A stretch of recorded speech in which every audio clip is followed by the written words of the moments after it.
అందరికీ నమస్కారం. కున్సెట్ శ్రీనివాస్ ఛానల్ స్వాగతం. ఫస్ట్ టైం చూసినప్పుడే సబ్స్క్రైబ్ చేసుకొని బెల్ సింబల్ ప్రెస్ చేయండి.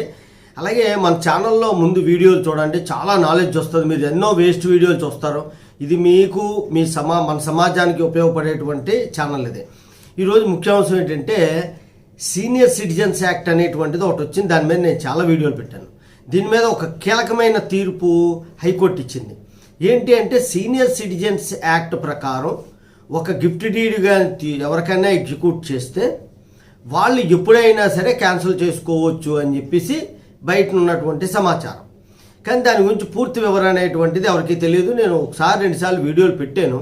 అయినప్పటికీ హైకోర్టు తీర్పు ఉంటే మీకు దీనికి పూర్తిగా బలం ఉంటుంది అన్నమాట.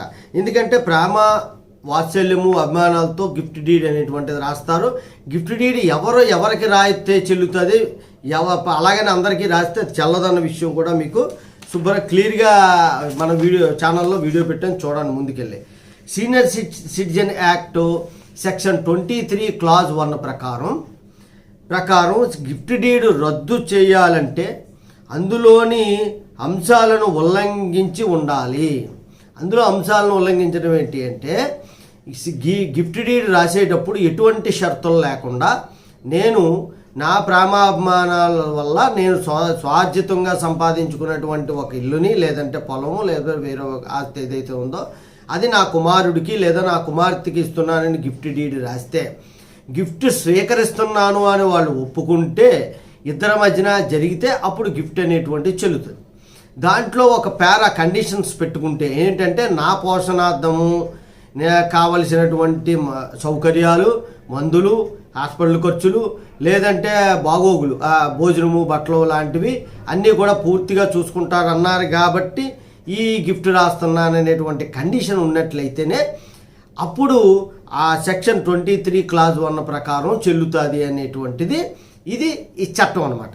అయితే ఇక్కడ గొడవ ఏంటంటే కుటుంబంలో మన వృద్ధులు ఎవరైతే ఉంటారో వాళ్ళు గిఫ్ట్ డీడ్ అనేటువంటిది రాసిన తర్వాత వాళ్ళకి ఏదో వాళ్ళ గొడవలు వచ్చిన తర్వాత ఆర్టీఓ కంప్లైంట్ ఇస్తే ఆర్టీఓ ఏం చేశాడంటే క్యాన్సిల్ చేశాడు.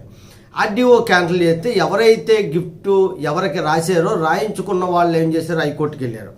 హైకోర్టు ఏమన్నదంటే అది 2 అంతస్తుల భవనం అనమాట గిఫ్ట్ డీడ్ రాసింది. ఆ ఆర్డీఓ రద్దు చేయొచ్చా అంటే ఆర్డీఓకి రద్దు చేసే అధికారం లేదు.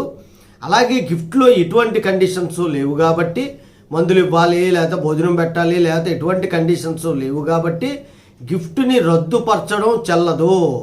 ఆర్డీఓ ఇచ్చిన ఉత్తర్వులు కూడా చెల్లుబాటు కావు అని చెప్పి హైకోర్టు స్పష్టమైనటువంటి ఒక తీర్పునిచ్చింది. ఈ తీర్పు చాలా ముఖ్యం అన్నమాట. అందుకే మీకు ఎందుకు చెప్తున్నానంటే ఇంకో విషయం కూడా చెప్పింది. ఏ విధమైన విభేదాలు ఉన్నట్లయితే సివిల్ కోర్టులో తేల్చుకోవాలి అని చెప్పి ఆర్డీఓ ఇచ్చిన ఉత్తర్వులను రద్దు చేస్తూ కోర్టు తీర్పు ఇవ్వడం అనేటువంటిది జరిగింది. ఆర్డీఓ ఇచ్చాడు, క్యాన్సిల్ చేశాడు, కలెక్టర్ క్యాన్సిల్ చేశాడు అంటే అది చట్టం అంగీకరించదు. ఆర్డీఓ సంగతి, ఎంఆర్ఓల సంగతి మనకు తెలిసిందే. కాబట్టి గిఫ్ట్లో సరి అయినటువంటి కండిషన్ ఉండాలి. నాకు జీవితాంతం కావలసినటువంటి అన్ని సదుపాయాలు చూసుకుంటానో లేదంటే నాకు అవసరమైనప్పుడు నేను క్యాన్సిల్ చేసుకుంటానని చెప్పి ఆ కండిషన్స్ ఉన్నట్లయితే అవి ఫుల్ఫిల్ కాకపోతేనే చేసుకోవాలి. నీకు ప్రతి నెల మందులు ఇస్తున్నారు, డబ్బులు ఇస్తున్నారు, అన్నీ ఇస్తున్నారు, అయినప్పటికీ నేను క్యాన్సిల్ చేస్తానని వేరే కోపంతో కానీ క్యాన్సిల్ చేసినప్పటికీ కూడా అది చెల్లుబాటు కాదు. ఇలాంటివన్నీ చూసుకొని మాత్రమే గిఫ్ట్ డీడ్ అనేటివి ఎగ్జిక్యూట్ చేయాలి. ఎగ్జిక్యూట్ చేసిన తర్వాత ఇబ్బంది పడేటువంటి పరిస్థితి మాత్రం తెచ్చుకోవద్దు. మీ దగ్గర ఏమీ డబ్బులు లేవు, ఒక ఇల్లు ఒకటి ఉంది, ఆ ఇల్లుని కొడుకో కూతురుకో రాసేసి లబ్బో దిబ్బోమండము నన్ను చూడలేదని అలగేషన్ చేయడం అనేది సరైన పద్ధతి కాదు.